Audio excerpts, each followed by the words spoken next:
Salut les amis, très content de vous retrouver pour le retour des vidéos Mercato. Aujourd'hui, nous allons parler de Chelsea et clairement la vidéo sera incroyable, alors restez jusqu'à la fin. Elle m'a demandé des jours de travail et même sans être fan de Chelsea, vous allez kiffer, acquérir ou assimiler plein de choses, je le garantis. Alors, nous avons déjà fait un épisode sur Arsenal et un autre sur Liverpool, les deux sont disponibles sur la chaîne. Et en supplément, il y aura aussi une série récapitulative des transferts officiels de Premier League durant tout le mois. Abonnez-vous et surtout activez la cloche pour ne rien louper les amis. Pour cette série de vidéos, une partie du contenu provient des infos de David Ornstein du média The Athletic et de Fabrizio Romano. De mon point de vue, je le dis souvent, ça reste deux des personnes les plus fiables sur le marché des transferts avec une marge d'erreur qui existe mais faible sur les infos. Et comme toujours, j'apporterai aussi ma touche personnelle, notamment au niveau des propositions et de l'analyse. J'ai été pointu en traitant ce sujet pour vous donner le maximum de clés. Here we go. S'il y a bien un club pouvant surprendre tout le monde sur le marché en plein hiver, c'est bien les Blues de Chelsea les amis. D'après David, les 3 fenêtres de transfert à Chelsea depuis qu'un consortium dirigé par Todd Boehly et Kirklees Capital ont pris le relais en mai 2022 ont été simplement mind-blowing. On est donc en droit de se demander est-ce que le mois de janvier 2024 suivra la même lancée? Une chose est certaine, l'hiver sera loin d'être calme chez les Blues, vu que la direction travaille toujours à solidifier l'équipe durant chaque mercato sans distinction. David précise que dans les semaines à venir, on peut s'attendre à ce qu'un attaquant soit recruté. Il se pourrait même qu'un accord soit trouvé cet hiver pour qu'un joueur arrive une fois la saison terminée. Je vous vois venir, c'est clairement l'odeur d'un deal potentiel concernant Victor Osimhen et nous allons en parler durant cette vidéo. Pourquoi le sujet du neuf est important à Chelsea? Tout bonnement parce que le monde entier peut voir que marquer des buts a été la problématique principale de Chelsea en ce début de saison. Je vous avais partagé dans plusieurs vidéos le classement de Premier League selon les expected points. Et on voit clairement que Chelsea serait 5e actuellement si l'équipe avait été clutch sur son volume important d'occasions qu'elle se crée en Premier League. C'est insane les amis, cela signifie en fait que Chelsea avait le potentiel pour être top 5 pendant la première moitié de saison de Premier League, mais ils n'ont pas été tueurs à la finition. Face à une telle problématique, pour sortir les Blues de l'ornière, un mouvement vers un striker de classe mondiale est donc très pressenti. Maintenant, qu'il s'agisse d'un attaquant confirmé ou d'un attaquant polyvalent, d'un grand nom ou d'un joueur de moindre profil, c'est clairement le principal centre de l'attention des dirigeants. Je vous donnerai mon avis concernant le profil à choisir parce que je pars du principe que Chelsea doit tirer des leçons du passé et donc faire des choix permettant à l'équipe de passer un véritable cap face à la rude concurrence en Premier League. Plusieurs noms émergent évidemment, Ivan Toney, Victor Osimhen, Vlahovic, certaines rumeurs font état de Guirassy, etc. Étant donné la crise actuelle au poste de neuf en Europe les amis, il va de soi que les mêmes noms reviennent souvent et plusieurs clubs sont positionnés dessus. Plus récemment, il y a également une rumeur qui circule concernant Evan Ferguson. J'ai déjà parlé de lui dans la vidéo sur Arsenal, mais aussi dans une autre vidéo sur les pépites. Si ça vous intéresse, vous pourrez la retrouver sur la chaîne. Maintenant les amis, si on revient à Chelsea, il faut faire le bon choix, surtout quand on a les moyens de ses ambitions. Sans plus tarder, nous allons analyser ces différents profils pour comprendre dans quelle mesure ils peuvent ou non apporter de la valeur à Chelsea. Je vous l'avais dit, on n'est pas là pour rigoler. On commence par Victor Osimhen, pas le temps de niaiser ou faire des manières. D'abord le profil du joueur et ensuite les statistiques parce que clairement Chelsea a besoin de buts, donc il faut aller droit au but. Un peu facile celle-là, je l'avoue.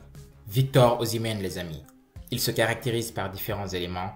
D'abord sa vitesse et son agilité.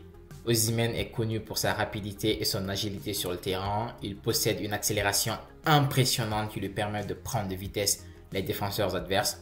Sa mobilité lui permet également de se déplacer rapidement dans la surface de réparation pour trouver des espaces. Ensuite, sa puissance physique les amis. Osimhen, c'est aussi un attaquant robuste qui utilise sa force physique pour résister aux défenseurs.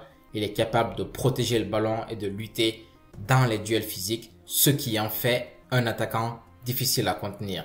Et ça, c'est un élément important, surtout en Premier League. On est sur un championnat avec beaucoup de duels aériens et de ballons aériens. C'est d'ailleurs l'une des faiblesses de Jackson par exemple. Maintenant, on va dire les termes et parler de la finition les amis, on est là pour ça.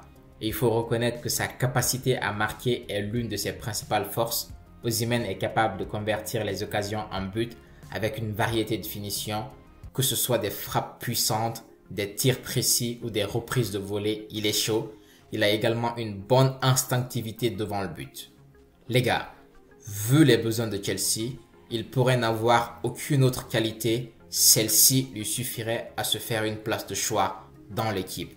Nous l'avons dit, Chelsea a besoin d'un buteur de classe mondiale et Osimhen répond à ce besoin. Full stop. Et heureusement, il n'a pas que ça comme qualité. On va donc évoquer son jeu de tête les amis. Osimhen est dangereux dans le jeu aérien. Avec sa taille et sa détente, il est souvent une menace sur les centres et sur les coups de pied arrêtés. Il peut remporter des duels aériens et marquer des buts de la tête. Et ça, il l'a fait même en Champions League les amis. Ceci permet de relativiser le niveau de la Serie A par rapport à la Première Ligue et se dire qu'il a montré ses qualités aussi bien en championnat qu'en Europe. Nous allons à présent évoquer son travail défensif les amis. Et oui, bien qu'il soit principalement attaquant, Osimhen n'hésite pas à participer au travail défensif. Il met une pression constante sur les défenseurs adverses et contribue à la récupération du ballon. Et cela est important dans un football qui se veut de plus en plus global et qui revient à l'essentiel, à savoir un jeu d'équipe. Parlons à présent de son intelligence tactique. Osimhen a montré une bonne compréhension du jeu et une intelligence tactique très intéressante. Ceci lui permettra de se fondre dans le système de Mauricio Pochettino. Il sait quand se déplacer pour créer des espaces, comment exploiter les faiblesses de la défense adverse et quand participer au jeu collectif de son équipe. Cela peut être vu comme un détail, mais c'est super important pour la symbiose et l'alchimie dans l'équipe. On va terminer par sa relative polyvalence. Bien qu'il soit souvent utilisé comme un attaquant de pointe, Osimhen est capable de jouer dans différentes positions offensives. Il peut évoluer en tant qu'attaquant seul ou en association avec d'autres attaquants. D'ailleurs, nous allons surveiller le Nigeria pendant la CAN, vu que l'équipe a souvent tendance à jouer avec deux attaquants. Après cette présentation du profil, il va falloir s'attaquer à présent à l'aspect statistique. Et pour cela, je démarre direct avec une stat cruciale pour les besoins de Chelsea, ce sont les XG. Comment se présentent les stats d'Osimhen par rapport au volume d'occasion que lui crée son équipe? Pour que cela soit plus détaillé, on va regarder les 7 dernières saisons avec un focus évident sur la saison en cours. Regardez les amis ces stats de goal G sur l'image par rapport à sa stat de but attendu, c'est XG. C'est totalement insane. Ce mec est un fou. Il match presque parfaitement son volume de buts attendu par ses performances réelles et on est sur du volume en plus. C'est totalement incroyable et c'est la définition même d'un attaquant tueur les amis. Sur la saison en cours, il aurait dû marquer par rapport à ses occasions 7 buts. Eh bien, il a marqué 7 buts. S'il avait eu plus d'occasions en étant autant servi que peuvent l'être d'autres attaquants dans des équipes excellentes, peut-être qu'il aurait marqué beaucoup plus. Ça, c'est ce qu'on veut voir. C'est ce qu'on veut entendre et c'est de cela que Chelsea ou tout club désireux de franchir un cap a besoin. On peut voir par ailleurs ici que sur les ballons touchés dans la surface de réparation adverse, il est dans le top 2% des 5 grands championnats et c'est un attaquant focus. Son rôle, c'est de marquer des buts, donc il se place où il faut pour le faire. Top 3% sur les tirs et top 5% sur les buts, c'est clairement un crack les amis. Maintenant, la question à 130 millions d'euros, can he do it in the Premier League?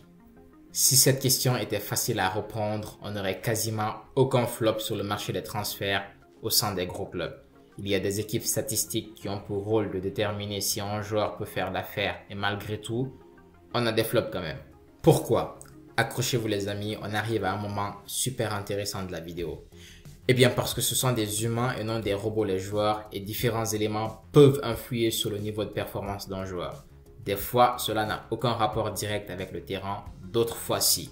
On a pu le voir dans l'histoire, Adriano de l'Inter qui n'était plus le même après la perte de son père, tout comme Lyle Foster de Burnley qui a dû se faire aider pour des questions mentales. C'est le moment. Un autre élément super important pour vous aider à mieux comprendre l'environnement des transferts les amis. Et j'insiste sur ce moment de la vidéo parce que moi-même j'ai kiffé en me documentant sur le sujet. Ian Graham, ancien directeur de la recherche à Liverpool, a déterminé que la probabilité de réussite d'un scouting bien effectué, écoutez bien, la probabilité de réussite d'un scouting bien effectué n'est que de 50%. Cela signifie que même quand l'équipe de recrutement fait bien son travail, il n'y a que 50% de chances que le transfert réussisse au final et c'est totalement insane. Il faut limite considérer que malgré tous les soins qu'on peut y apporter, la réussite finale d'un transfert dans le foot relève d'une chance sur deux, ce qui est très faible, vous me le direz, et ce n'est pas un hasard. Je suis hype parce que ce moment est très intéressant. Écoutez les amis, d'après Graham, le succès d'un transfert dépend de nombreux facteurs différents et complexes et tous ne peuvent pas être correctement évalués à l'avance avec un haut degré de probabilité. Il a fait une conférence à Stamford Bridge, petite connexion Liverpool-Chelsea on va dire ça, et Graham a souligné que les transferts ont généralement tendance à échouer du fait de l'une des 7 raisons suivantes. Première raison, le joueur actuel de l'équipe est meilleur que le nouveau joueur, ce qui donne l'impression que le transfert est inutile. Deuxième raison, le joueur n'est pas aussi bon qu'on le pensait initialement, le joueur recruté du coup. Troisième raison, le joueur recruté ne s'adapte pas au style de jeu de l'équipe. Quatrième raison, le joueur est utilisé à un poste qui ne lui convient pas.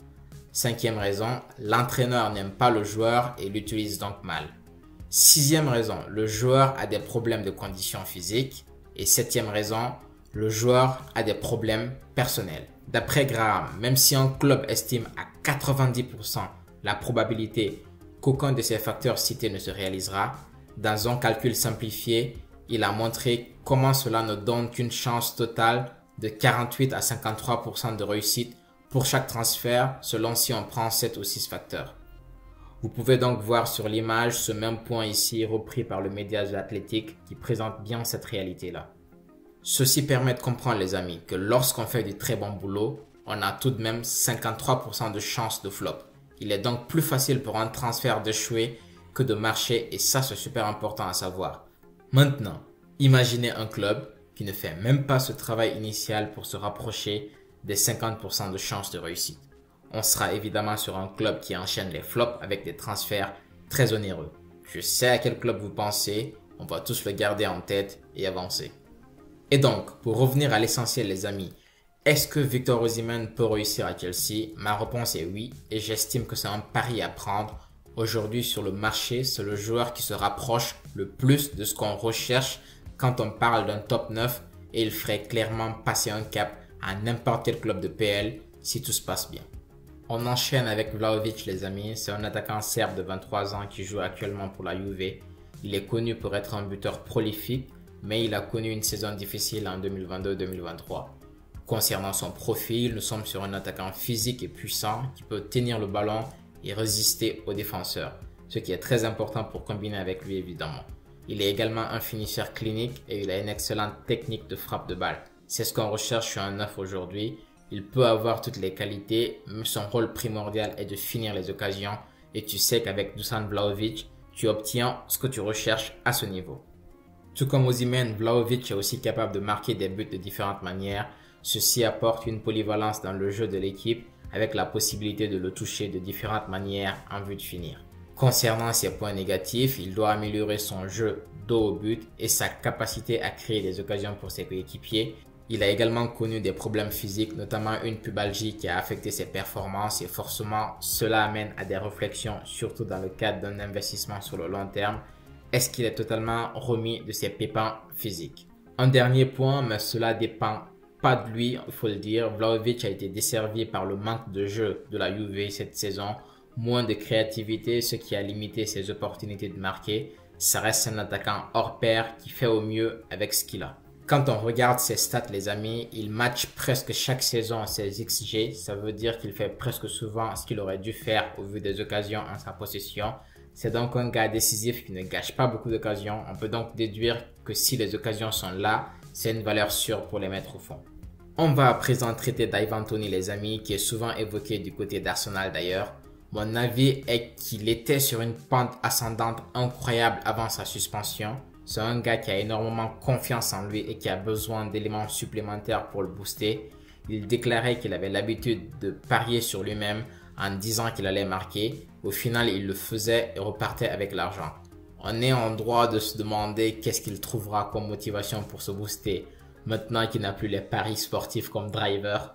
C'est une boutade dans les amis, à ne pas prendre sérieusement, mais ça mérite quand même la réflexion. En fait, si c'est un joueur qui a besoin de challenge pour se motiver, il revient au coach ou au club de trouver un élément pour le driver et le pousser au dépassement. L'autre élément légitime que n'importe qui se demanderait concerne sa forme physique. Après avoir été aussi longtemps loin des terrains, sera-t-il en forme à son retour? Pourra-t-il enchaîner le même niveau de performance pour des clubs qui doivent gagner maintenant? C'est compliqué et légitime en même temps comme question. On va donc traiter du joueur en mettant ces différents éléments de côté en attendant. Déjà, d'après David Ornstein, Toney ne figurait pas aussi haut sur la liste de recrutement de Chelsea, autant que certains l'ont prétendu en tout cas. Ce ne serait donc pas leur top priorité aujourd'hui. Concernant le joueur par ailleurs, Ivan Toney c'est un attaquant anglais qui joue actuellement pour Brentford. Il est connu pour son style de jeu physique et agressif qui lui permet de marquer des buts et de créer des occasions pour ses coéquipiers. Ses qualités comprennent une grande force physique, une excellente technique de frappe et une capacité à jouer avec son dos au but. On est donc face à un mix, il peut utiliser sa vitesse en transition ou servir éventuellement de pivot lors des attaques placées. Ça reste dans tous les cas un attaquant très mobile. Cependant, il peut parfois être trop agressif et commettre des fautes inutiles. Malgré son tempérament, on est sur un joueur talentueux et prometteur. Sur les 2 dernières saisons de Premier League, il a plutôt matché ses XG. Sa saison dernière reste la plus prolifique à date avec 20 buts et 4 passes décisives. Chelsea est une équipe qui crée beaucoup d'occasions, ce qui pourrait convenir à Toney pour finir les actions. On se demande toujours ce qui est légitime, s'il est capable de passer un certain cap et réitérer ses performances de la saison 2022-2023. Ça reste une vraie source d'interrogation et pour moi, c'est un deal douteux. Ça peut matcher comme ça peut foirer, mais s'il fallait trancher, mon avis est de ne pas en faire son premier choix à moins de n'avoir aucune autre option. Personne ne connaît le futur, donc on est vraiment sur de 50-50 concernant ce joueur-là. Je vous l'avais dit, j'ai déjà parlé d'Evan Ferguson dans une autre vidéo, donc on va terminer cette analyse des strikers avec Serhou Guirassy les amis. L'international guinéen, 27 ans, 1m87, attaquant phare du 224 et joueur de Stuttgart. Il aurait actuellement une clause libératoire de 17 millions d'euros qui fait que tout le monde veut se l'arracher. D'un côté, sa clause a un aspect attractif. D'un autre, ce montant faible fait aussi que plusieurs clubs le prennent de haut et ne se bousculent pas forcément pour le faire signer rapidement. Le seul club très pressé, c'est son club actuel qui cherche très vite à lui faire signer un nouveau contrat dans le but de rehausser sa clause libératoire. Plusieurs sources ont fait état de son profil. J'avoue que je ne regarde pas la Bundesliga. Il n'était pas non plus assez connu, alors j'ai dû me documenter sur lui. Avec sa blessure, on ne sait pas s'il va jouer ou non la CAN à suivre. Pour revenir à l'essentiel, Serhou Guirassy franco-guinéen est connu pour sa taille imposante. Selon certaines sources, il est considéré comme un joueur intéressant, grand, athlétique avec une relative technique. Cependant, selon d'autres sources, il est catalogué comme un joueur nonchalant en raison de son gabarit et de sa gentillesse. Il est difficile à bouger par ailleurs sur le terrain, ce qui reste tout de même un atout. Guirassy a commencé sa carrière professionnelle en 2013 avec le Stade Lavallois et depuis il a joué pour plusieurs clubs tels que Lille, le FC Cologne, Amiens, le Stade Rennais et son club actuel Stuttgart. Cette saison en Bundesliga, c'est le nerf de la guerre, il a déjà marqué 17 buts en 14 matchs. On va dire les termes, on est clairement sur un joueur en surperformance les amis cette saison. Selon ses XG, il aurait dû marquer disons 13 buts et il est actuellement à 17 buts, c'est insane. Ses stats montrent qu'il tourne habituellement à moins de 10 buts par saison. Cette année, c'est clairement une saison exceptionnelle pour lui et aucune garantie qu'il puisse reproduire les mêmes performances ailleurs qu'en Bundesliga. Pour moi, à 17 millions, c'est clairement un pari. Le seul avantage, c'est le prix. Tu te dis que tu peux faire le coup du siècle ou au pire, tu ne perds que 17 millions. Même perdre est un gros mot puisqu'à la revente, il est possible de se refaire avec, pourquoi pas, une plus-value à la clé. Pour Chelsea maintenant, je le verrai en dernier choix et en doublure au club si jamais il devait y avoir des départs. Je précise, si jamais il devait y avoir des départs, je le verrai plutôt en dernier choix et en doublure en fait en attaque. Pour terminer ce gros chapitre sur les attaquants les amis, Osimhen semble pour moi être l'élu. Obi Mikel le souhaite et Adebayor en est convaincu également. Tout le monde semble le voir à Chelsea pour écrire une nouvelle page de l'histoire des Blues et c'est aussi un club qui a les moyens de se l'offrir. On va donc suivre de près les dernières infos sur ce dossier puisque plusieurs rumeurs parlent de Chelsea qui paierait sa clause libératoire cet hiver en vue d'un transfert l'été prochain. À suivre les amis. Après ce gros focus sur le neuf les amis, c'est le cas de le dire, on va à présent traiter des autres dossiers importants par poste. D'abord les gardiens. Aujourd'hui Chelsea a Sanchez et Petrovic, il y a aussi Kepa qui est un prêt du côté du Real Madrid. Kepa reste une épine qu'il faut retirer en été, ça semble compliqué en tout cas pour cet hiver, on voit déjà son niveau catastrophique au Real de Madrid. Mon avis est que les deux gardiens actuels peuvent finir la saison, mais Chelsea devrait garder un œil attentif à la situation de Ramsdale à Arsenal avec un Mikel Arteta qui semble l'avoir relégué au second plan. Dans une vision moyen-long terme, Ramsdale peut être le gardien principal à Chelsea avec Petrovic en deuxième gardien. Sa situation reste clairement à suivre, lui qui souhaite être du groupe de l'Angleterre pour l'Euro. On passe à présent à la défense les amis, c'est officiel, Madsen est prêté au B4B. C'est une bonne affaire pour moi, il aura du temps de jeu et pourrait continuer son développement ainsi. Thiago Silva au Monstro entre dans les 6 derniers mois de son contrat et ne devrait pas être retenu au-delà. Chelsea a déjà beaucoup de défenseurs aujourd'hui honnêtement, Colwill, Disasi, Badiashile, Fofana, Chalobah, on a déjà 5 centraux dans ceux que je viens de citer. S'il y a lieu de recruter à ce poste, il faut forcément vendre avant. Pour moi, c'est factuel. Malangsa et Chalobah peuvent être candidats à la vente dans le but de recruter un joueur d'expérience. Les amis, on va dire les termes. Le plus gros mercato pour moi de Chelsea en défense, ça serait de récupérer Fofana et qu'il soit fit. Un retour de Fofana fit pourrait faire beaucoup de bien à l'axe de la défense de Chelsea. Donc à suivre. Je sais que le nom de Todibo revient souvent, mais pour moi, ce n'est pas la priorité aujourd'hui, surtout cet hiver. Dites-moi ce que vous en pensez. Et concernant les défenseurs de la prochaine génération, à titre personnel, il y a le jeune Lenny Yoro qui m'intéresse et que je souhaite étudier. J'ai un pote qui m'en a parlé, il se reconnaîtra et j'ai vu quelques clips. C'est encore trop peu pour traiter de lui, mais déjà entre les clips, les stats, son intelligence tactique et son mètre 90, je ne serais pas étonné qu'il soit très vite convoité par les grands d'Europe bientôt. Il y a des rumeurs qui mènent au PSG, à Liverpool également. On sait aussi que Chelsea aime recruter jeunes, donc on verra comment sa situation évolue les amis. Je sais qu'il y a des inquiétudes concernant le poste de latéral droit. Avec la blessure de James, Gusto prend les choses en main, mais la question de la doublure se pose tout de même. Pour moi les amis, il faut donner les clés à Gusto et se poser les bonnes questions. Tous les clubs de Première Ligue bricolent un petit peu en attendant le retour de leur titulaire. Même si on n'aime pas Disasi à droite, ça reste une doublure à très court terme derrière Gusto le temps que James se remette de sa blessure. City fait évoluer des défenseurs centraux sur les ailes. Arsenal fait pareil avec Ben White et aussi Tomiyasu, voire parfois Kivior. Liverpool fait jouer Joe Gomez sur les ailes. À un moment, Chelsea peut préserver sa masse salariale, garder Gusto titu et Axel Disasi en backup au cas où. Le prêt d'un latéral droit reste une option, mais bon, faudra quand même le payer éventuellement, qu'il serve ou pas. Dites-moi ce que vous en pensez les amis. Je vous ai déjà donné mon avis, Gusto titulaire, Disasi en backup, le temps que James revienne de ses blessures. Et on a pu voir que le gros problème de Chelsea était surtout offensif et à la finition.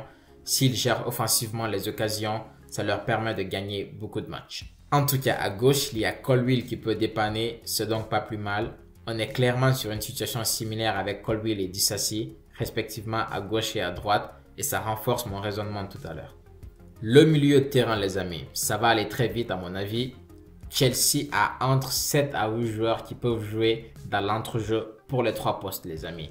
Il n'y a pas besoin de recruter à ce niveau. Le meilleur mercato que Chelsea puisse faire au milieu, c'est de garder Gallagher. C'est un joueur sous-coté sur lequel j'ai fait une vidéo entière que je vous invite à voir. Vous me direz ce que vous en pensez. Pour moi, c'est l'une des pièces maîtresses dans l'entrejeu et top 3 des meilleurs joueurs de Chelsea en ce début de saison.